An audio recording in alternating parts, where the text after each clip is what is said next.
Hoy sería nuestra quinta enseñanza, nuestro quinto tema. Estamos hablando de la apostasía y los falsos vientos de doctrina actuales. Hoy vamos a hablar algo que está muy relacionado. Casi todos estos asuntos que vamos a tratar están como muy ligados al cristianismo actual. La vez pasada hablamos del movimiento Palabra de Fe, si se acuerdan. Y lo que hoy vamos a hablar, si bien ya lo mencionamos la vez pasada, está ligado a eso mismo. Hoy vamos a hablar de la teología de la prosperidad. Amén. Entonces, vamos a comenzar a leer en primera de Timoteo 6, verso 9. La teología de la prosperidad también se conoce como el evangelio de la prosperidad, el evangelio de la salud, de la riqueza o el evangelio del éxito. Es un conjunto no sistematizado de doctrinas religiosas de ciertos grupos carismáticos que consideran la prosperidad económica y el éxito en los negocios como dones otorgados por Dios. Entonces, aunque se usa el evangelio de la prosperidad, en realidad, según las Escrituras, solo hay un evangelio. Cuando hablamos de otro evangelio, estamos hablando de un evangelio anatema y falso. Pero así se le ha considerado. Es un conjunto no sistematizado de doctrinas. ¿Por qué? Porque cuando tú vas a sustentar una verdad, esa verdad debe estar sustentada por ciertas doctrinas. Esta teología no tiene un sistema doctrinal sólido, sino simplemente es la aplicación de ciertos versículos queriendo promover el éxito y la prosperidad económica como un asunto que es bendición de parte de Dios. Esto es común y es el pan diario de muchos lugares y está ligado mucho al movimiento Palabra de Fe. Generalmente todas las megas iglesias, casi todas las iglesias grandes, se han dejado llevar por este viento, por esta teología que ha surgido en nuestro tiempo. Sus proponentes argumentan que la bendición financiera es la voluntad de Dios para todos los cristianos y afirman que la confesión positiva o la fe positiva y las donaciones, porque se enfatiza mucho en el ofrendar, en el diezmar, a ministerios cristianos aumentan la propia riqueza material. Tienen como fin la bendición material. En resumidas cuentas es eso. Nosotros no vamos a profundizar mucho en esto porque es un asunto que ya casi todos los hermanos serios consideran algo como falso. No lo dejamos de tratar porque ¿cómo vamos a tratar una serie de apostasía y no hablar de esto si esto es lo más de los asuntos más notables de la iglesia en nuestros días? Entonces vamos a ver un poco la raíz porque la palabra no trata tanto los asuntos externos, sino la palabra nos muestra la raíz que sostiene de alguna manera este sistema doctrinal. Vamos ahí, como teníamos ahí, primera de Timoteo 6, verso 9. Pablo nos resume que la base de esta doctrina es el amor al dinero, ¿no? Dice, porque los que quieren enriquecerse caen en tentación y lazo. O sea, la persona que está buscando el dinero, el que está buscando la codicia, eso es un lazo para él en el camino. Y en muchas codicias necias y dañosas que hunden a los hombres en destrucción y perdición. Porque raíz de todos los males es el amor al dinero, el cual codiciando algunos se extraviaron de la fe y fueron traspasados de muchos dolores. La palabra muestra, hermano, que Dios hace al rico como al pobre, ¿sí? Dios pone a personas, a veces nacen en cuna de oro, toda su vida han tenido dinero, toda su vida han sido exitosos en los negocios y eso la palabra dice que Dios lo da. También encontramos personas que nacen en situaciones bien difíciles y toda su vida viven una vida económicamente limitada. Entonces no estamos tratando el asunto de tener dinero o de no tener dinero, sino estamos tratando un asunto que tiene relación con una enseñanza, una doctrina que enseña que todos deberíamos tener dinero, cuando es algo que no encontramos en las Escrituras. O sea, el problema no es tener dinero o no tener dinero. El problema es cuando usamos las Escrituras para promover algo que las Escrituras no promueven. Amén. Nosotros conocemos personas que tienen mucho dinero, hermano, y aman al Señor, y sirven al Señor, y con sus bienes honran al Señor, y son de las personas que más cooperan con nuestros ministerios. Entonces, el problema no es tener dinero, el problema es cuando promovemos la codicia a través de la predicación. Ese es el problema. Hacemos diferencia desde un comienzo. Nosotros no tenemos iglesias de ricos ni tenemos iglesias de pobres. En la casa de Dios está lo vil y lo menospreciado, y también a veces Dios escoge personas que tienen muchos medios. Entonces, hermano, este asunto, aunque ha sido tropiezo a través de toda la historia de la iglesia, una de las cosas, o sea, cuando Constantino cristianizó el imperio, una de las cosas que causó mucho tropiezo a la iglesia en el siglo IV fue que los cristianos pasaron de ser perseguidos a estar en un lugar, en una posición donde el gobierno promovía el cristianismo. Entonces a los clérigos se les daban lugares de reunión, templos, a los clérigos se les daba dinero, se les daba un sueldo, se les daba una posición. Entonces eso comenzó a ser algo codiciable, porque cuando el cristiano era perseguido y se servía solo por amor al Señor, pues se servía solo sinceramente. Pero cuando el puesto de obispo era algo donde el gobierno te apoyaba, donde te daba un sueldo, donde te daba esto, entonces muchas personas hasta impías comenzaron a codiciar esos puestos. Entonces el problema de la iglesia en algunas épocas ha sido eso, cuando hay prosperidad, cuando la vida cristiana va acompañada de cierta bendición económica. Pero en general, nuestra generación está viviendo una gran tragedia. Entonces, el problema de nuestra generación, aunque eso ha pasado en la historia de la iglesia, hermano, nosotros estamos viviendo una generación donde el liderazgo se ha dejado empapar mucho de esto.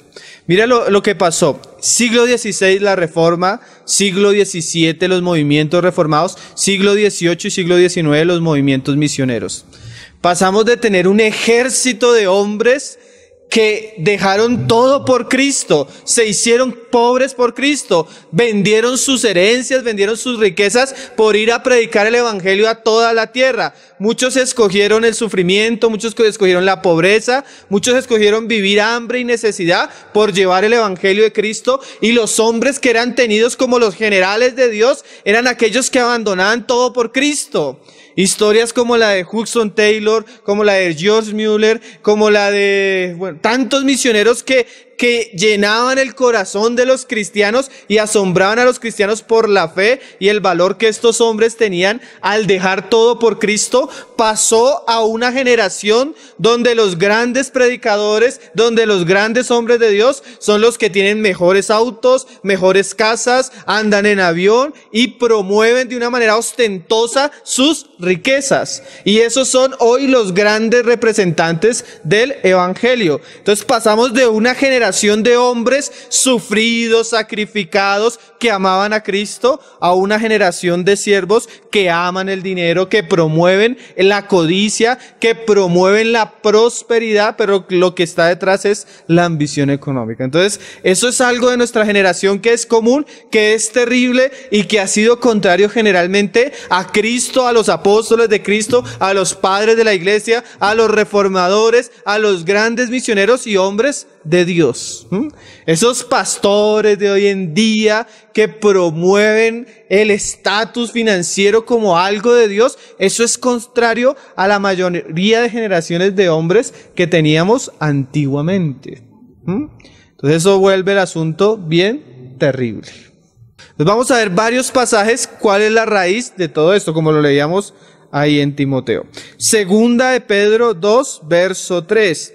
Cuando tú escuchas a estos hombres, escuchas que tienen la intención de orar y que los enfermos sanen, tienen la intención de que el evangelio sea predicado, tienen la intención de que la gente sea liberada de tormentos, de pobreza y de muchos asuntos. Eso es lo que aparenta ese cristianismo, eso es lo que de alguna manera se nos vende cuando se está predicando este evangelio. Pero hermano, ¿será que detrás de todo eso es la intención de estos hombres? A veces yo me pongo a pensar, detrás del predicador en enlace que pide el pacto, que pide el diezmo, ¿será que la intención de él es que las personas se sanen? Entonces vamos a mirar lo que dice Pedro, segunda de Pedro 2, verso 3. Hermano, este evangelio, un hermano lo resumía de esta manera: es una codicia destructiva disfrazada de espiritualidad. Es personas que están amando otras cosas, buscando otras cosas, usando la fe. Pedro lo describe de una manera bien cruda y bien clara. Dice, segunda de Pedro 2, verso 3. Dice, y por avaricia harán mercadería de vosotros con palabras fingidas. El apóstol es supremamente claro. La intención no es que se sanen. La intención no es que el evangelio de Cristo corra. La intención es avaricia. Y por avaricia serán capaces de volver al pueblo de Dios una mercancía. Harán mercadería con nuestra fe, harán mercadería con nuestras necesidades, harán mercadería con nuestros deseos de servir al Señor. Eso es lo que dice Pablo. Y usan palabras fingidas, pero detrás, la intención, la raíz, lo que motiva los grandes eventos, lo que motiva mucho de lo que se hace hoy en día es la codicia. Mira cómo lo dice Pedro. Con palabras fingidas sobre los tales, ya de largo tiempo la condenación no se tarda. Y su perdición no se duerme. Primera de Tesalonicenses 2, verso 5. Contrariamente a esta situación, Pablo da el ejemplo de su ministerio. Mira cuál es el ejemplo de Pablo a su ministerio en comparación con nosotros. Pero también usa el mismo lenguaje que usó Pedro. Primera de Tesalonicenses 2, verso 5. Pedro habla de palabras fingidas. Pablo habla de palabras lisonjeras. Hace 8 días hablamos un poco de por qué se lisonjeaba, por qué se atrae el corazón de estas personas. Mira las palabras de Pablo. Nunca usamos de palabras lisonjeras. O sea, Pablo no era el predicador que te estaba hablando bonito, que te estaba consintiendo el alma, que te estaba... No, Pablo no era así. ¿Cómo sabéis? Pero mira esta frase de Pablo. Ni encubrimos avaricia. O sea, Pablo veía que había muchas personas, y Pedro lo dice, ¿no?, que aparentemente tenían buenas intenciones, pero la raíz de su evangelio, de su mensaje, era la avaricia. Eso era lo que el Señor decía: cuidaos de los lobos que vienen a vosotros como ovejas. O sea, nunca se va a presentar de una manera maligna, sino se viene como hombres de Dios, pero por dentro son lobos rapaces. Y siempre que se relaciona al lobo, siempre que se relaciona al falso profeta, siempre la intención es la codicia, el amor al dinero, lo que él puede sacar de la oveja. Ahorita vamos a leer otros pasajes, ¿no? Hermano, esto es mercadería con la fe, esto es falso, ¿no? Hermano, nosotros estamos viendo millones de almas yendo a miles de iglesias o por televisión, donde el interés del líder, del predicador, del pastor, del apóstol, es simplemente sacar lucro de los oyentes.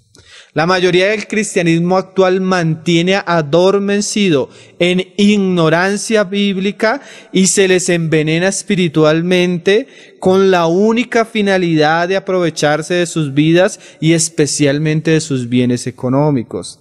Esta motivación es cada vez más notable y común en medio del pueblo de Dios. No solo ha pasado en el pueblo de Dios, siempre generalmente que el pueblo de Dios se aparta del camino de Dios, se cae en esto. Israel le pasó lo mismo. Mira lo que decía Miqueas 3, verso 11. Entonces, cuando se enfatiza en el dinero, cuando comienza a haber esa motivación, todo se hace por dinero. Los cantantes cantan por dinero, ¿sí? O sea, se van a eventos por dinero. Los escritores cristianos escriben libros para vender y tener grandes sumas de dinero. Los evangelistas hacen cruzadas por dinero. Todo está sostenido por dinero. Mira lo que decía Miqueas 3, verso 11. Y eso habla de una generación apóstata, una generación que se ha desviado del camino de Dios. En este caso es Israel. Dice, sus jefes juzgan por cohecho. O sea, ellos juzgan, los jueces de Israel en esa época dictaminaban sus leyes, juzgaban sus asuntos según el dinero que estaba de por medio. Eso, hoy en día en el mundo es así, ¿no? Nosotros tenemos un hermano que es abogado y dice que ya no quiere trabajar en eso porque le llega un caso, él va al juez que le toca y bueno, le dicen, bueno, el caso es esto, vale tanto si quieres ganarlo. Eso ya no discuten nada, sino le dicen, y entonces él como hermano le toca decirle al cliente, si usted quiere ganar, el asunto se maneja casi por dinero y se maneja así por dinero, yo no me meto ahí. Mire cómo usted lo soluciona. Si usted quiere ganar, así usted tenga todo, si usted no pasa dinero, eso no. Pero hermano, eso es el mundo. Pero terrible cuando en la iglesia estamos así, ¿no? Cuando todo se maneja por dinero. Y mira esto. Y sus sacerdotes enseñan por precio. O sea, donde los representantes de Dios, los que Dios ha puesto en medio del pueblo, ejercen su servicio por dinero. Eso era lo que el Señor hablaba ahí en Juan cuando Él decía, el buen pastor es el que da su vida por las ovejas. Pero también está el asalariado, del cual las ovejas no son suyas. ¿Cuál es el asalariado? El que trabaja por un sueldo. Pero cuando ve venir el peligro, a él no le importan las ovejas, sino él sale huyendo, ¿no? Y mira lo que dice acá. Y sus profetas adivinan por dinero. Yo hace poco veía a una falsa profeta una Jezabel, así. La mujer decía, bueno, Dios me ha dado una palabra, pero esta palabra es para 300 valientes, para los 300 valientes de Gedeón. ¿Cuáles son los 300 valientes de Gedeón que van a ofrendar $500? Levante su mano porque esa palabra es para usted. Entonces mira lo tremendo. Hay una palabra de Dios, pero es para los valientes que estén dispuestos a ofrendar. O sea, profetizan por dinero y se apoyan en Jehová. Mira lo tremendo. Esa es la teología de la prosperidad. Se apoyan en el dinero, pero su base son algunos versos de las Escrituras. Versos sacados de contexto, como veíamos hace 8 días. Versos tergiversados y desequilibrados, ¿no? Diciendo, no está Jehová entre nosotros, no vendrá mal sobre nosotros. Hermano, si nosotros hasta ahí donde vamos, ¿qué podemos esperar del pueblo de Dios? Cuando los líderes cristianos sirven, predican y trabajan solo con la intención de sacar lucro económico. ¿A dónde va a terminar la iglesia si la iglesia está siguiendo esta clase de liderazgo y este sistema de doctrinas falsas? Hermano, no es de extrañar que el cristianismo hoy en día sea una cloaca, hermano. No es de extrañar como muchos hermanos dicen que el cristianismo hoy sea un circo, sea algo totalmente extraño y alejado a la fe, si es que los que están al frente y son los grandes siervos de Dios tienen las características que la Biblia critica. Mira lo que dice Judas 1, verso 11. Hasta ahorita estamos viendo la raíz del mal, lo que la Biblia habla del asunto, lo que la Biblia condena del asunto. Judas 1, verso 11. Creo que Judas solo tiene un capítulo. Antes de Apocalipsis. Dice, hablando de la apostasía, de los falsos profetas, de los falsos maestros, dice, lo hemos leído ya en estos días, en esta serie. Ay de ellos, porque han seguido el camino de Caín.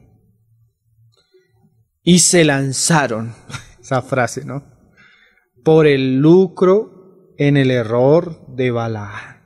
Mira esa frase, se lanzaron por lucro en el error de Balaán.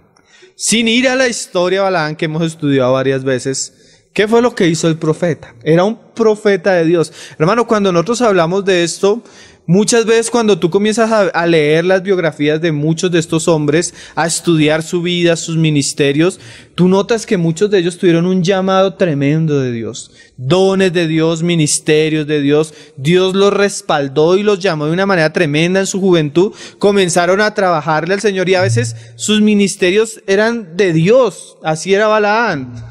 Pero ¿qué pasó un día en el camino de Balaán? Israel iba derribando enemigos como un poderoso ejército.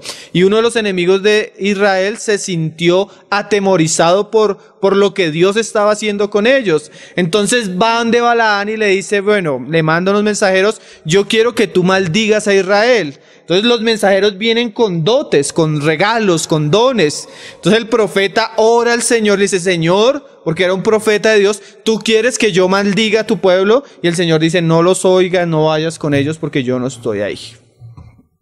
Entonces les dice, el Señor me dice que no vaya con ustedes. Entonces le dicen a Balac, no, él no quiere ir. Entonces dice, no, pues hagamos eso, dupliquémosle la oferta, ofrezcámosle más dinero. Entonces el profeta, al ver que le ofrecen más dinero, dice, pues esperen a ver qué dice el Señor, voy a hablar otra vez. O sea, ya el venir a pedir la segunda vez, ya muestra que hay algo impuro en su corazón. ¿Sí? Entonces el Señor, cuando él viene, le dice, pues ve. Pero en el camino se le atraviesa un ángel de Jehová con la intención de matarlo. ¿Por qué lo deja ir? Porque se había desviado en su corazón. En su corazón hubo codicia por los dones. Entonces mira, tenemos a un profeta de Dios, Balaán, que es capaz de tener la intención de ir y maldecir al mismo pueblo de Dios por dinero. Eso es terrible, ¿no les parece, hermano? O sea, pasar de ser un profeta de Dios a ser capaz de maldecir al pueblo de Dios por dinero. Así como dice el dicho del mundo, por la plata baila el mono. Entonces profetizan, predican, cantan por plata, por dinero. Terrible, ¿no? Se lanzaron por lucro, o sea, por la codicia, en el error de Balaán. Hermano, eso me parece tremendo. Como un profeta de Dios está dispuesto a maldecir al pueblo de Dios. Hermano, el evangelio de la prosperidad es una maldición, es un anatema, es algo contrario a la verdad del evangelio.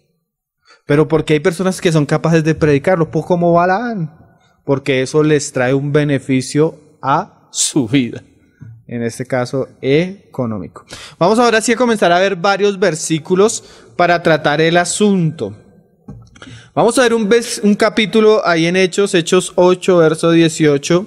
Este fue un pasaje que se usó en la historia de la iglesia, especialmente en la época del catolicismo romano, a un pecado que se le acusaba a la iglesia católica, el pecado de la simonía, ¿sí? Basado en el personaje que acá se encuentra, que es Simón. ¿Qué era la simonía en el catolicismo? Eso fue la tapa, eso fue el punto eso fue la bomba que estalló la reforma, hermano. Los reformadores no soportaron que la iglesia vendiera todo, hermano. Vendía la salvación, vendía las indulgencias, te cobraban por los bautismos, te cobraban por los matrimonios, te cobraban por la confirmación, te cobraban por todo, hermano. Y la tapa eran las indulgencias. Tú sacas a tu abuelita del purgatorio con tanto dinero. Tú sacas a tu tío con tanto dinero. Entonces todo se vendía. Entonces ese era el pecado de la simonía. Que se vendían las cosas espirituales. ¿Sí? Aún hoy en día el catolicismo romano mantiene esa doctrina. Esa fue la grieta. Las tesis de Lutero tenían en defensa de la fe ese asunto como prioridad. Si Dios no te vende la salvación, Dios no te vende los regalos, Dios te da todo por gracia. Pero hoy tenemos canales cristianos iguales, hermano. Los cristianos que surgimos de una reforma que atentó contra eso, hoy tenemos canales cristianos donde se ora por la sanidad tuya, pero sí pactas con Dios. ¿Qué es eso? La misma principio de pagar por la bendición. ¿Tienes un hijo de drogadicto? pacta con Dios para que Dios los sane. ¿Tienes problemas económicos? Pacta con Dios para que Dios te prospere. Entonces, de alguna manera se le enseña al pueblo de Dios a pagar por aquellas cosas que Dios puede hacer en nosotros, ¿no? Entonces, el pasaje base es este, Hechos 8, verso 18. Están en Samaria, dice, este hombre, hermanos, se había bautizado y se había convertido aparentemente, ¿no? Simón.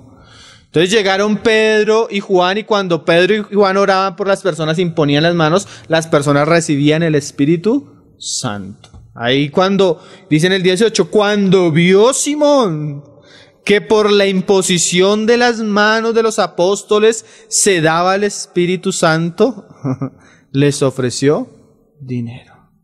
Ese es el pecado de Simón, ofrecer dinero por los asuntos espirituales, que eso es lo que sostiene la maquinaria de la teología de la prosperidad, diciendo, dame también a mí este poder, para que cualquiera a quien yo impusiere las manos reciba el Espíritu Santo. Entonces Pedro le dijo, pacta con Dios, Simón. Simón, le dijo, mira lo que le dice Pedro a Simón, tu dinero perezca contigo. Hermano, nosotros creemos, no solo creemos, y enseñamos, y también, porque es parte del consejo de Dios, que nosotros como cristianos debemos ofrendar. No solo debemos ofrendar, sino hacerlo regularmente y hacerlo según cómo prosperamos, según cómo trabajamos. Es una responsabilidad que tenemos como creyentes del servicio en la casa de Dios. Pero cuando nosotros recibimos una ofrenda, deberíamos ver qué clase de persona la está dando y con qué intenciones. Porque a veces nosotros somos muy ligeros hasta con eso. ¿Se acuerdan cuando hablamos del joven rico? Hermano, ¿qué mejor candidato para una iglesia que el joven rico? Un hombre importante, un hombre religioso, un hombre con dinero, cualquiera le dijera, sí, mijito, siéntese acá y el dinero que usted tiene, eso va a ser una bendición para la iglesia. Pero el Señor no lo recibió nada. Le puso la ley como una puerta de hierro para que no entrara. ¿Por qué? Porque el corazón de este hombre amaba el dinero. Nosotros necesitamos, son personas que amen a Cristo a tal punto que se despojen de lo que ellas tienen de una manera voluntaria y por amor al Señor. No porque se les presiona para que Dios los bendiga, como dice Pablo, dando no por codicia, ¿sí? No por avaricia. No es que tú das 10 y el Señor te devuelve 100. Entonces yo no doy los 10 por amor al Señor, sino por los 100 que me van a devolver. ¿Sí? Entonces se cambia la intención del corazón. Entonces este hombre, mira lo que le dice Pedro. Entonces le dijo Pedro, tu dinero perezcas contigo. ¿Por qué? Hay una razón. Porque has pensado. Y el pensamiento de Simón es el que sostiene la doctrina de la teología. ¿Qué es el pensamiento de Simón? Que has pensado que el don de Dios se obtiene con dinero. O sea, a veces las personas no piensan que es suficiente orar, creer lo que dice la palabra, sino que tienen que hacer algo. Y se les enseña a hacer algo. ¿Qué? Dar dinero. No tienes tu parte ni suerte en este asunto, porque tu corazón no es recto delante de Dios. Arrepiéntete. O sea, mira que esto el Señor lo ve como algo que la iglesia debe apartarse, debe abandonar, porque es un asunto de maldad. Pues de esta tu maldad, y ruega a Dios si quizás te sea perdonado el pensamiento de tu corazón. Hoy en día cualquier predicador le hubiera recibido el dinero a Simón, hermano. Hoy en día cualquiera le hubiera dicho, Simón, qué bendición. El Señor te trajo aquí porque Él vio tu corazón y quiere prosperarte. Pero la intención de Simón era maligna, hermano. Porque ni él de amargura y en prisión de maldad veo que estás. Son palabras muy fuertes, ¿no? Te veo, pero te veo, Simón, por dentro mal. Hermanos, hoy en día se ha promovido la imagen. Yo veía en estos días, hermano, una congregación, pero que se ve que hasta el pobre, hermano, y llega el pastor en semejante limusina, hermano. Una limusina, una tremenda limusina. Y entonces los hermanos comienzan a gritar y a alabar a Dios, como si eso fuera... Entonces se le vendió al pueblo de Dios la imagen de que el siervo de Dios debe ser de cierta manera. Entonces yo me acuerdo que una vez invité a un hermano a la reunión del viernes y llegamos y afuera, en esa época las reuniones del viernes eran reuniones de muchos hermanos, entonces había hartos carros parqueados afuera. Y había un hermano que se había comprado un carro, una nave, en esa época era una nave el carro. Y el hermano, íbamos los dos y era un joven de la iglesia, el del carro. Y yo iba invitado a un hermano de denominación cuando el hermano llegó y vio los carros y me dijo, este es el del pastor, ¿cierto? Porque esa es la imagen que el pastor es el que se viste, el del carro, porque eso es lo que se nos ha promovido, eso es lo que hoy en día se considera bendición, ¿sí?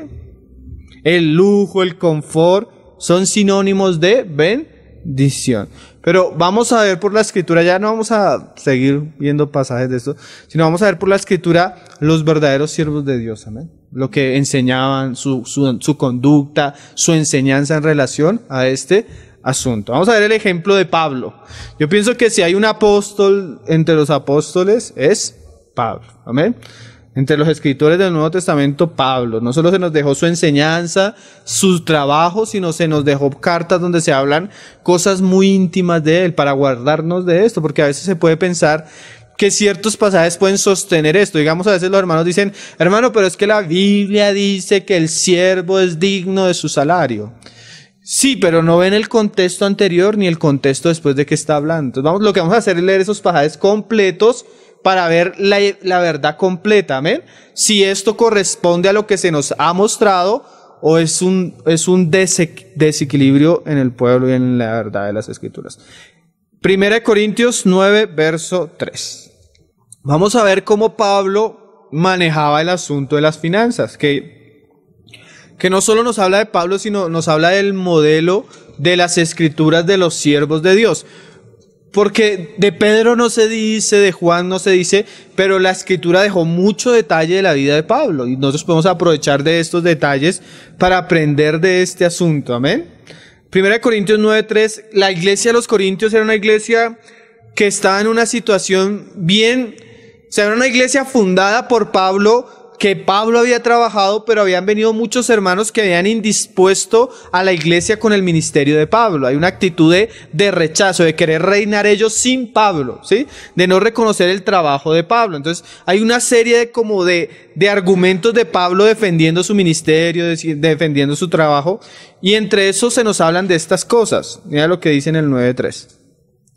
Contra los que me acusan, esta es mi defensa. O sea, habían personas que acusaban a Pablo de ciertos asuntos y Pablo se defiende por aclarar la conciencia de los hermanos, porque no es bueno que nosotros tengamos una mala conciencia con los hermanos que sirven, porque eso da un mal testimonio y el hombre de Dios debe ser irreprensible. Entonces no debe haber baches en su vida en los cuales los hermanos puedan tropezar por su conducta. Entonces Pablo en relación a eso da ciertos argumentos, ¿sí? Porque no es suficiente que la persona predique bien, hermano. No es suficiente que la persona tenga carisma. Su vida, su andar, su conducta, la manera como maneja el dinero debe hablar de Cristo y mostrarnos el ejemplo de Cristo, ¿sí?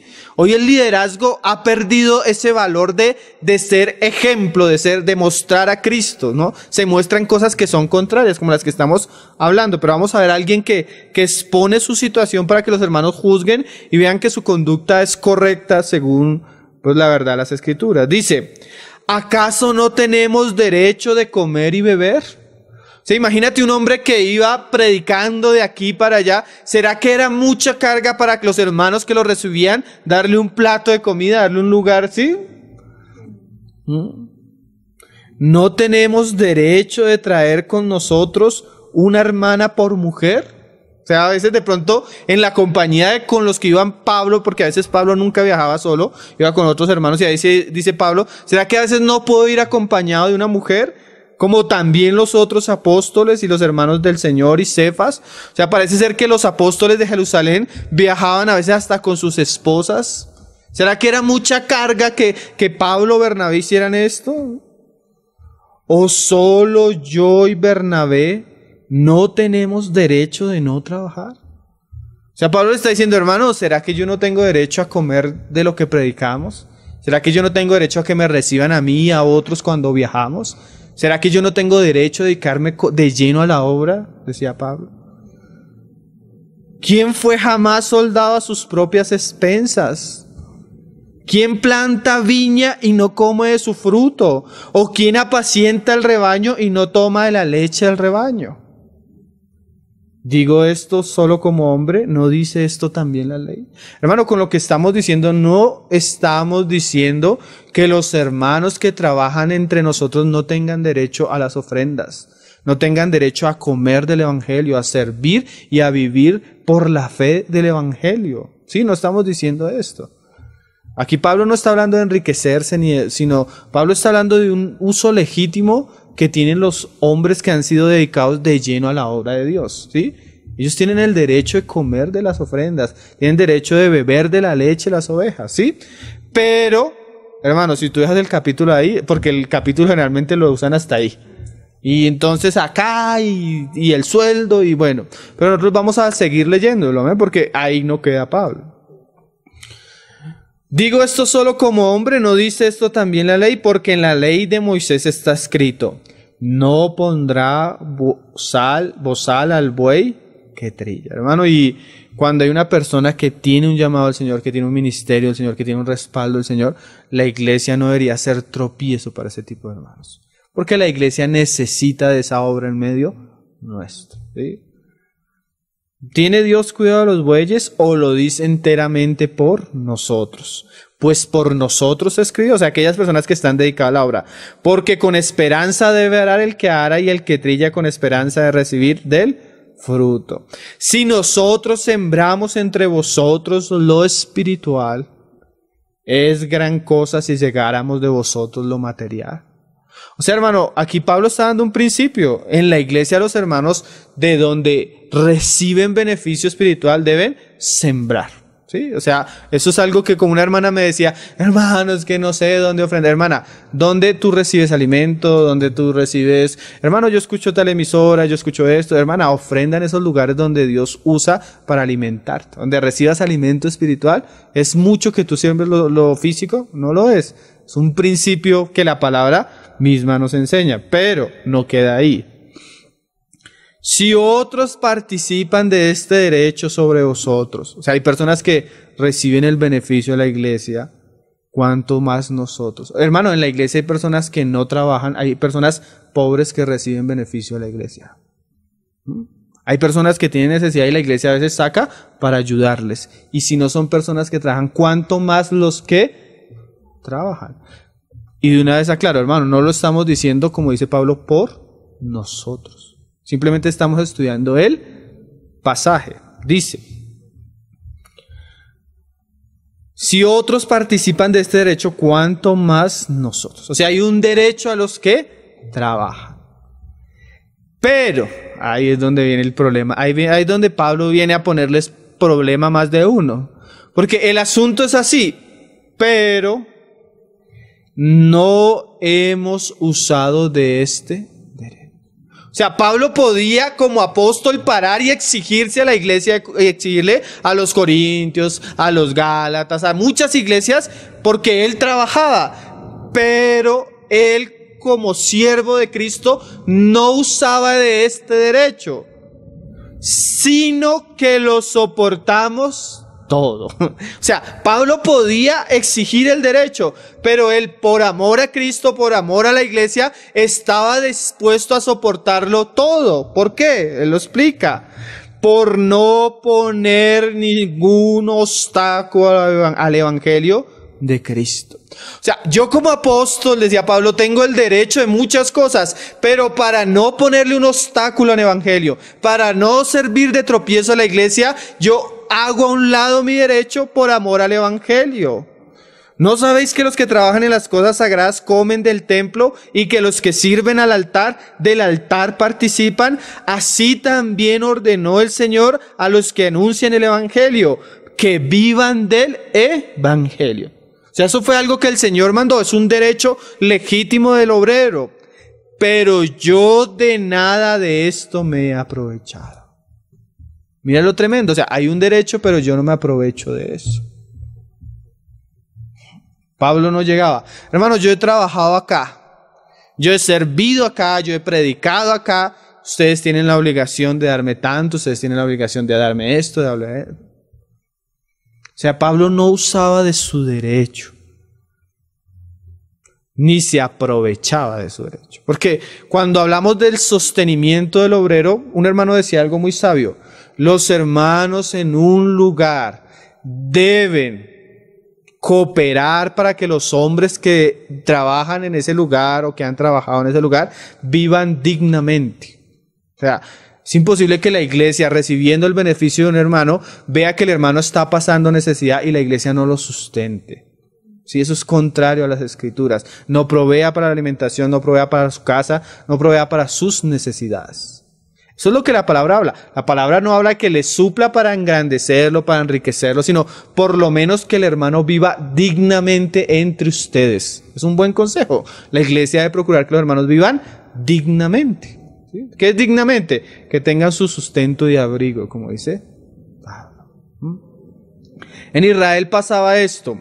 Épocas donde los israelitas dejaban de ofrendar, el levita que estaba de lleno en la casa de Dios tenía que salir del templo e ir a arar el campo, porque Israel no ofrendaba y el Señor reprendía al pueblo en esa época. Cuando la iglesia tiene que trabajar o cooperar en esto y los hombres son negligentes y los hermanos tienen que dedicarse a un trabajo secular. Pero Pablo es un gran ejemplo, ahorita lo vamos a leer. Aún en esos casos, para él eso no era un tropiezo. Mira lo que dice Pablo.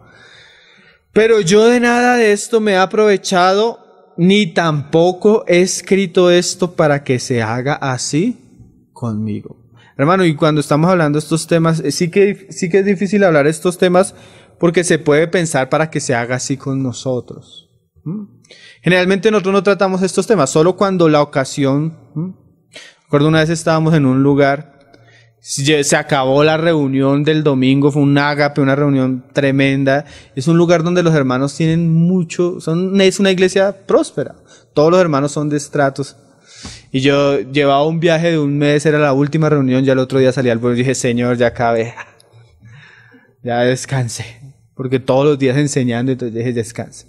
Cuando almorzamos, estábamos juntos, hermanos, le tenemos una pregunta. ¿Cómo se diezma? ¿Por qué se diezma? ¿Para qué se diezma? Y yo iba con un hermano que me estaba acompañando para grabar. Me dice el hermano, me mira el hermano, dice, le digo: hermano, yo quisiera compartir esto en cualquier otro lugar menos acá. Porque se puede prestar para pensar que uno está promoviendo algo. Porque los pasajes de la Escritura hablan de esto, ¿no? El problema es cuando se usa de una manera desequilibrada. Pero mira lo que dice Pablo. Esto nos baja y nos pone los pies en la tierra de una manera preciosa. Pero no he escrito esto para que se haga así conmigo, porque prefiero morir. Ay, eso ya me taladra, ¿cierto? Antes que nadie desvanezca esta mi gloria. Hoy la gloria del predicador es esa. Pero la gloria de Pablo era esta: pues si anuncio el evangelio, no tengo por qué gloriarme, porque me es impuesta necesidad. O sea, yo tengo una obligación con los cielos, hermano, decía Pablo. La necesidad viene de los cielos. Hay uno que yo llamo Señor y yo me considero siervo. Y ay de mí si no anunciar el evangelio. Por lo cual, si lo hago de buena voluntad, recompensa tendré en los cielos. Pero si de mala voluntad, la comisión me ha sido encomendada. ¿Cuál pues es mi galardón? Que predicando el evangelio, esta era la gloria de Pablo, presente gratuitamente el evangelio de Cristo. Esa era la gloria de Pablo. La gloria de Pablo era que él predicaba el evangelio sin la intención de sacar lucro del evangelio. Mira eso. Dice: para no abusar de mi derecho en el evangelio. O sea, había un derecho, pero no había un abuso del derecho. Hoy lo que vemos es un abuso no solo del derecho, sino de cosas que no son legítimas en las Escrituras. Y mira, esto es lo tremendo. Pablo representa a ese grupo misionero de hombres que lo dejaban todo por Cristo. Por lo cual, siendo libre de todos, me he hecho siervo de todos para ganar a mayor número. Yo a veces me pongo a leer la biografía de hermanos digamos, de William Carey, hombres que tenían dinero, hermanos. Lo vendían todos y se iban a predicar a la selva, hermanos. Lo tenían todo, pero su gloria era que dejaron todo por Cristo. Y no solo eso, sino que iban a servirle a personas en lo que no le iban a beneficiar en nada. Tú lees el libro de Por esta cruz te mataré de Bruce Olson. Se fue a predicarle acá a los indios y eso, a vivir como un indio. Los indios no tienen nada de modales, todo eso. O sea, ellos no tienen una cultura, sino todo es mugre. Ellos no tienen baño, sino al lado de las casas hacen y viene un ambiente. Y estos hermanos lo dejaron todo por ir a salvar a personas por amor a ellas. Eso es lo que Pablo está diciendo. Yo pudiera vivir de esto, pero yo me he hecho un siervo de ustedes por amor a Cristo, para predicarles el evangelio gratuitamente.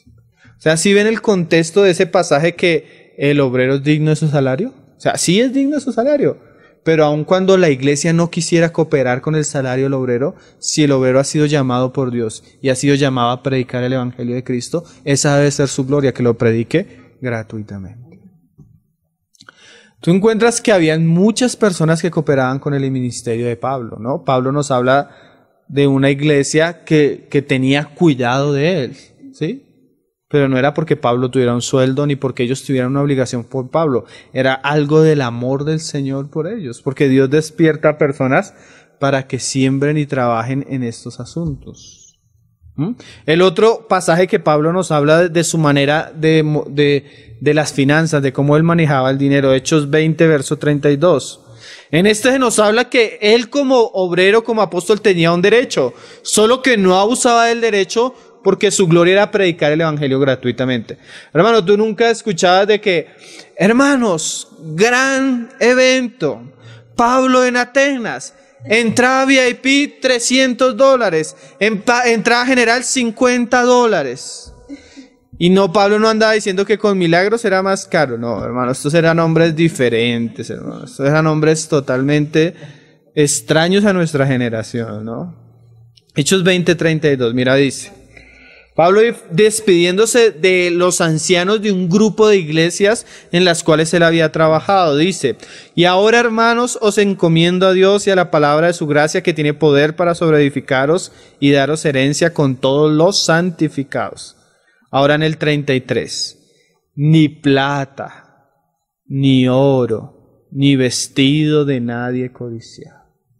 Me acuerdo que la congregación que yo comencé a ir era el cumpleaños del pastor, entonces la iglesia tenía siempre que darle el vestido del paño al pastor. O el que comenzaba a decir, hoy en día es, bueno, hermano, si usted no tiene dinero. Yo me acuerdo de unas hermanas de un lugar donde visitamos, los hermanos son de... Entonces estaban en una iglesia de pura gente de estrato alto. Entonces llegó un día una pastora, dice la hermana que invitó preciso a una familiar, y llegó la pastora. El Señor me dice que hoy los va a desafiar a que ustedes le entreguen lo que más ama. ¿Qué es lo que más amas? ¿Tu anillo de matrimonio? ¿Qué es lo que más amas? ¿La cadena que te regaló tu mamá? Hoy no es dinero. Mira, es lo tremendo. Hoy no es dinero, hoy es lo que más amas. Y decía la hermana que la familiar la miraba y toda esa gente encadenada con... Y eso comienzan a recoger, hermano. Un montón de anillos, cadenas. Y el siguiente evento de la iglesia fue como una especie de reventa de todo lo que habían recogido, hermano. Imagínate. Pablo dice, no he codiciado ni oro.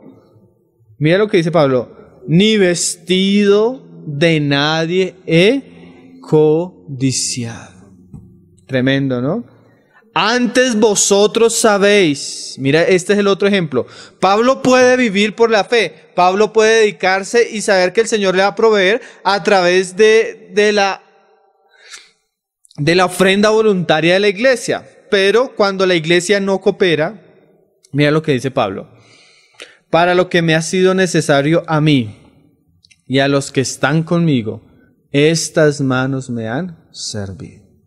Hermano, el apóstol de los apóstoles, muestra que cuando la situación era difícil, él no tenía ningún problema de trabajar secularmente para proveer para sus necesidades. Tremendo el ejemplo, ¿no, hermanos?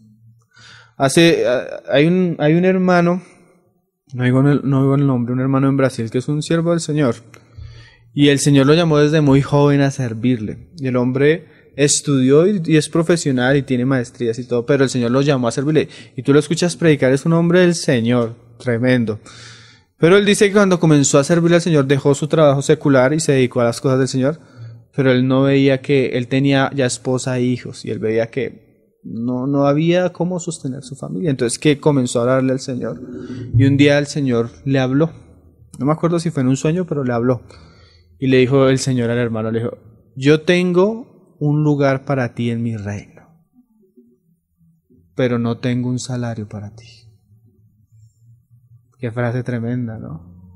O sea, el Señor le habló que él lo quería sirviéndole, pero que en esa situación, porque hay situaciones de iglesias donde no se coopera. Hay lugares, hermano, donde se coopera de una manera que son ejemplo. Hay lugares donde no se coopera.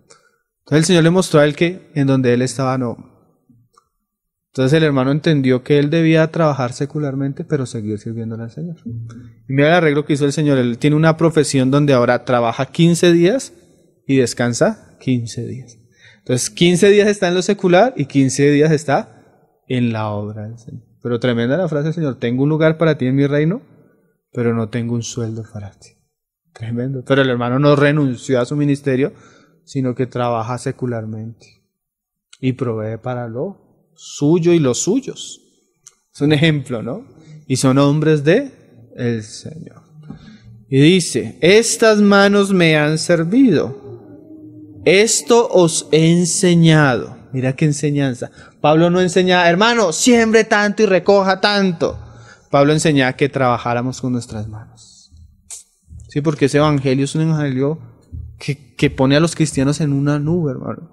Las escrituras dicen, el que no trabaje, que no coma. Sí, eso es lo que dice. ¿Quieres prosperar? Pues tienes que trabajar, hermano. Pero hoy en día, hermano, ora porque el Señor va de una manera milagrosa a borrar tu deuda del banco. Y se les enseña a los hermanos para que pacten, para que el Señor borre su deuda del banco. Pero no se les enseña a los cristianos a que trabajen para pagar sus deudas, ¿no? El Señor puede bendecirnos, pero el Señor quiere que trabajemos, hermano. Este es un ejemplo de Pablo, ¿no? Esto os he enseñado que trabajando así, hermano, y mira, no solo para suplir a nosotros, se debe ayudar a los necesitados. O sea, el Señor nos da trabajo, el Señor nos da no solo para nosotros, sino para ayudar a los necesitados. Y recordar las palabras del Señor que es Jesús que dijo, más bienaventurado es dar que recibir. Qué ejemplo precioso de Pablo, ¿no? Eso ya nos pone todo como en una balanza donde hay fidelidad. El Señor un día envió a sus discípulos y les dijo, id y predicad el reino de los cielos se ha acercado, sanad enfermos, limpiad leprosos, resucitad muertos, echad fuera demonios. Pero ¿cómo vamos a cobrar el evento, Señor? De gracia recibisteis, da de gracia. Hermano, cuando a usted le cobren por cualquier cosa que sea de la fe, dude de esa persona. Lo que el Señor da, lo da de gracia y a sí mismo se debe dar. ¿Sí? Yo por eso tengo cierta discusión con los derechos de autor en las cosas de la iglesia, hermano. Porque si es algo que el Señor dio de gracia, ¿no deberíamos darlo de gracia a nosotros también? Mira lo que decía Pedro, primera de Pedro 5:2. Pablo, Señor Jesús, y ahora mira lo que dice Pedro entre nosotros de este asunto, ¿no? Pero Pedro 5:2. Apacentad la grey de Dios que está entre vosotros. Está hablando a los ancianos que son los mismos pastores. Cuidando de ella, no por fuerza. O sea, por más de que sean pastores, ancianos, de que Dios los haya puesto, el servir no es con fuerza, no es mandando, no es aquí yo soy el pastor y aquí se dice como yo digo. Eso en la Biblia no existe. El pastor es un siervo en la congregación, no un señor, hermano. No se debe enseñorear, no debe ser brusco con las ovejas, no debe imponerse. No por fuerza, sino voluntariamente. Y la segunda palabra, no por ganancia deshonesta. O sea, no queriendo sacar sino con ánimo pronto. Es que se decía de los profetas, hablando de los pastores en el Antiguo Testamento. El uno la trasquila, el otro se le come la carne, el otro y ninguno la sana, ninguno la cuida, ninguno la apacigua. ¿Sí? O sea, se interesan es por así como dice literalmente, se interesan es por la lana de las ovejas, no por la oveja. Hay una ciudad, y yo lo creo porque es que ya cuando tú escuchas 2 o 3 testimonios de personas diferentes, donde ni siquiera tú estás preguntando, uno dice, el asunto es real. Nosotros llegamos a una ciudad donde hay una mega iglesia. Entonces, una hermana, imagínate hermano, yo estoy decepcionado del evangelio. ¿Por qué? El pastor vino a visitarme. Mi hermana, pero eso no es malo, que el pastor venga a tu casa a visitarte. No, pero imagínate hermano, se enteró de que vendí la casa y llegó a pedirme el diezmo. Nunca me llamó, nunca me visitó, nunca se preocupó por nosotros, pero el día que supo que vendimos la casa, ahí llegó por el diezmo. Entonces uno dice, no por amor, no por la oveja, sino por ganancia. Y escuché el testimonio de 3 personas hablándome del mismo pastor del mismo lugar, de la misma situación. O sea, el hombre, yo no sé cómo sabía, pero sabía cuando el hermano vendía, cuando el hermano, y ahí llegaba a pedir. Personas que nunca van por la ofrenda, por la persona, sino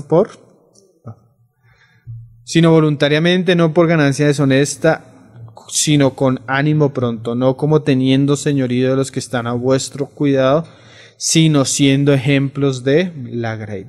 Hay 2 testimonios que nosotros publicamos buenísimos, hermano. El testimonio del hermano Baksin y el testimonio de Watchman Nee. El testimonio de Baksin, él dice que cuando el Señor lo llamó, le dijo, bueno, si tú quieres servirme hay 3 requisitos. El primero es nunca le demuestres a nadie tu necesidad y nunca pidas dinero en público. O sea, nunca. Eso es un requisito si tú quieres servirme a mí. Nunca vas a hacer visibles tus necesidades.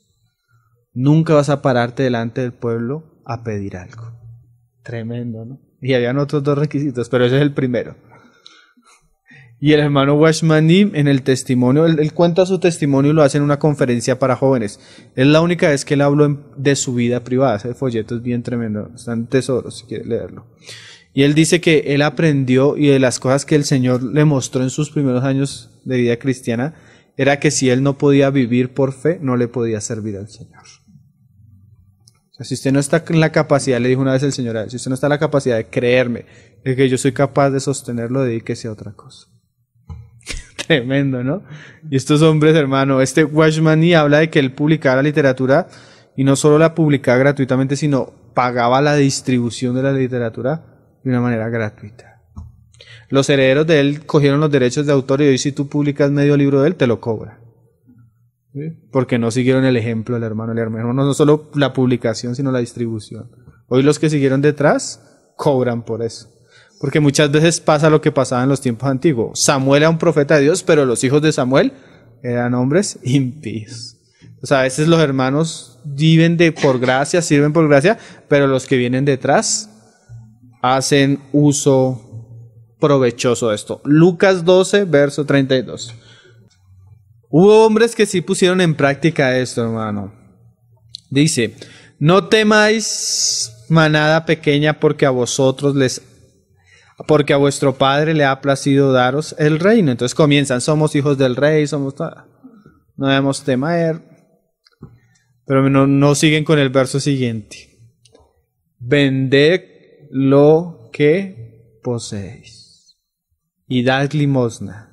Haceos bolsas que no se envejezcan, tesoros en los cielos que no se agote, tesoro en los cielos que no se agote, donde el ladrón no llega ni polilla destruye.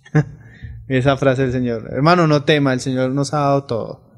Vende lo que tienes. ¿Saben que en estos días, escuchando a un hermano, me impactó una frase? Él hablaba de la película La lista de Schindler. ¿Sí la han visto? Entonces el personaje Oscar Schindler, que se llama, él comienza a hacer todo para salvar judíos. Y a lo último, cuando él ya no puede hacer y sale, dice, yo hubiera podido dar este reloj por otro judío. Yo hubiera podido hacer esto por un judío. Hermano, muchos de nosotros cuando venga el Señor vamos a lamentar en las cosas que hemos desperdiciado nuestro dinero. Muchos vamos a decir como ese hombre, yo hubiera podido dar esto por Cristo, yo hubiera podido dar esto para la predicación del Evangelio, yo hubiera podido dar esto para que los hermanos fueran y predicaran, yo hubiera podido dar esto, yo hubiera podido dar esto y me lo guardé. Yo hubiera podido hacer tantas cosas por ti, hubiera podido entregar tantas cosas para ti, Señor. Y me quedé con cosas que se pudren, que se las come la polilla. Ese día nos vamos a lamentar, hermano, cómo hemos desperdiciado el dinero y nuestras cosas. Pero el Señor les dice a ellos, vendan, den eso, porque hay algo más glorioso allí en los cielos. No les está diciendo, denlo porque les voy a dar acá más. No, véndanlo y hagan tesoros en los cielos. El Señor nos disponga a eso, ¿no? Que no solo mi vida, sino mi casa, mi familia, mi dinero, todo sea para Él, para honrarle a Él, para servirle a Él, para participar en las cosas que son de Él. Dice el Señor, porque donde está vuestro tesoro, allí estará también su corazón, vuestro corazón. Hermano, vamos a leer un pasaje ahí en 2 de Reyes 5, verso 24, ya para ir terminando. Este evangelio, este falso evangelio, el evangelio, esta teología de la prosperidad, ha quitado del creyente, hermano, las verdaderas riquezas, las que están en lo alto, hermano. Y no solo ha causado eso, hermano, ha causado que sus grandes representantes, o sea, los grandes líderes cristianos que representan eso, y sus grandes seguidores, o sea, los que siguen este evangelio, se caractericen porque son leprosos. Como estamos hablando de la lepra en la casa de Dios, el Señor compara la codicia en las Escrituras con una lepra y compara a las personas que toman este camino como personas leprosas. Vamos a ver el camino del siervo de Eliseo. Ustedes conocen la historia. Viene Naamán, que era un soldado importantísimo de un imperio importantísimo, y viene porque es leproso. Entonces el hombre viene con un montón de regalos ante Eliseo para que Eliseo lo sane, y Eliseo ni siquiera lo recibe, hermano. Dice, ni siquiera le abrió la puerta y lo hizo seguir. Esos profetas no eran como los lisonjeros de, siéntate. Hermanos, denle el espacio que tiene dinero, como dice Santiago, que hace esas secciones de personas, porque llega el rico a la congregación y lo ponen adelante. Hoy es así, llega el alcalde, llega el político y lo suben al púlpito y oran por él en el púlpito, porque es el importante. Pero viene el pobre, y allá atrás, a veces no lo dan ni entrar a muchos lugares. Entonces, Naamán venía con ínfulas de rico, con ínfulas de ser importante. Y ni siquiera Eliseo le abre la puerta, sino le dice, vayas, lávese 7 veces al río, sí, al Jordán. Entonces el hombre en su orgullo dice, pero para sumergirme en un río hubiera podido ir al Nilo, al Tigris, a cualquiera, muchos mejores. Entonces le dicen los siervos, no, pues obedece la voz del profeta. Entonces el hombre dice, pues a lo último, ya he hecho tantas cosas para quitarme esta lepra. Entonces va el hombre, se sumerge 7 veces y el Señor lo sana de la lepra. El hombre en su alegría viene con un montón de regalos para Eliseo a recompensarlo. Entonces cualquiera diría, no, pues es la bendición del Señor. Vamos a recibir porque el Señor lo bendijo, pues. Pero hermano, Eliseo le cierra las puertas y no le recibe nada. Uno debe aprender a veces hasta quién le recibe y a quién no le recibe. Porque lo que decíamos al comienzo, ¿no? A veces las personas tienen un corazón puro, a veces las personas no tienen un corazón puro. Y hay situaciones, digamos, un día estábamos hablando de esto en un lugar y después de acabar la enseñanza dijimos, hermano, y hoy no se va a recoger ofrenda. Después de tratar un tema como esto, no se va a recoger ofrenda. Porque a veces la gente piensa que se hablan estos temas con la intención de recoger ofrenda.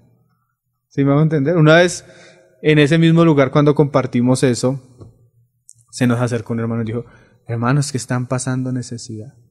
Entonces a veces la gente piensa que se hablan estos temas porque se está pasando necesidad o porque se va a recoger ofrenda.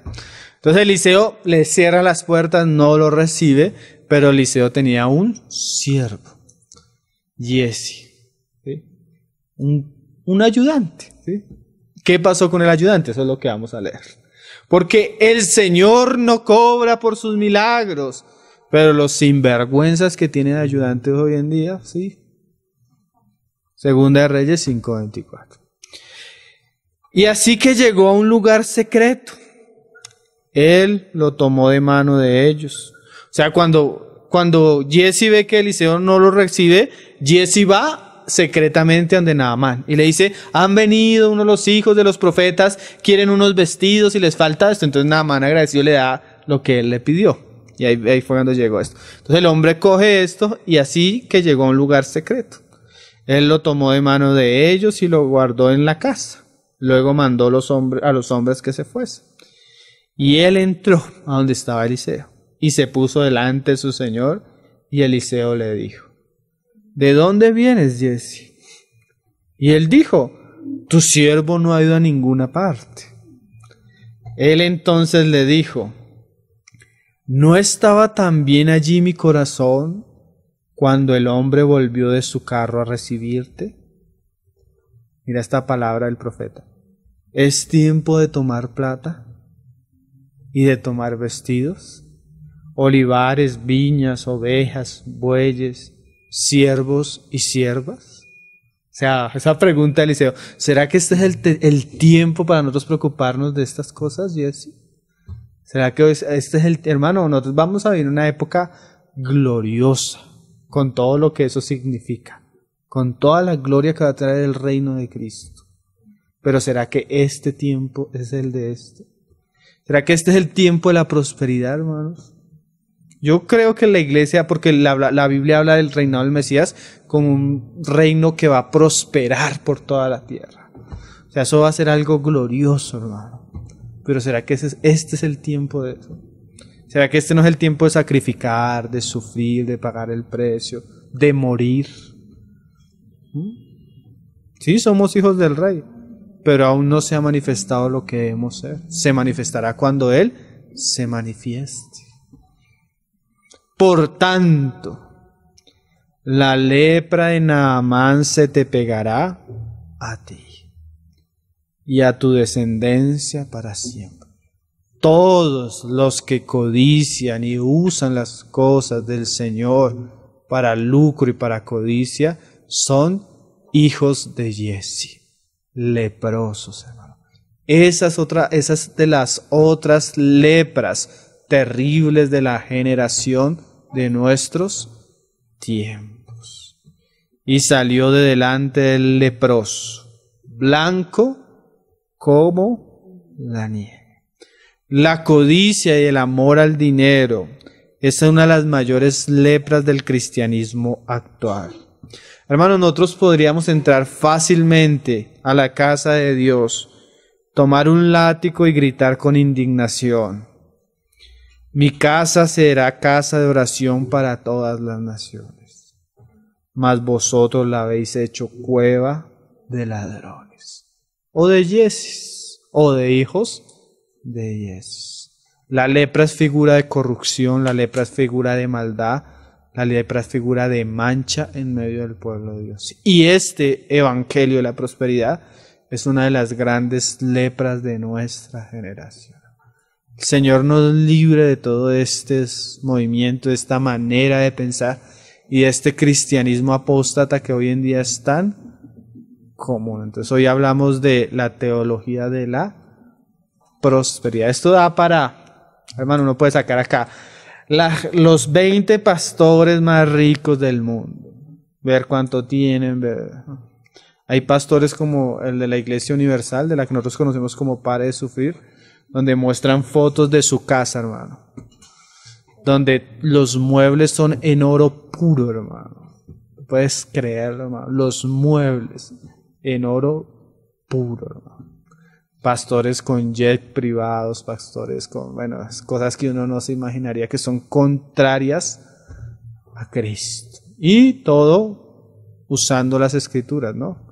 Usando el nombre del Señor. El Señor nos guarde y, bueno, libre a nuestros hermanos que están presos de todo este evangelio y aquellos que han caído en esas redes, ¿no?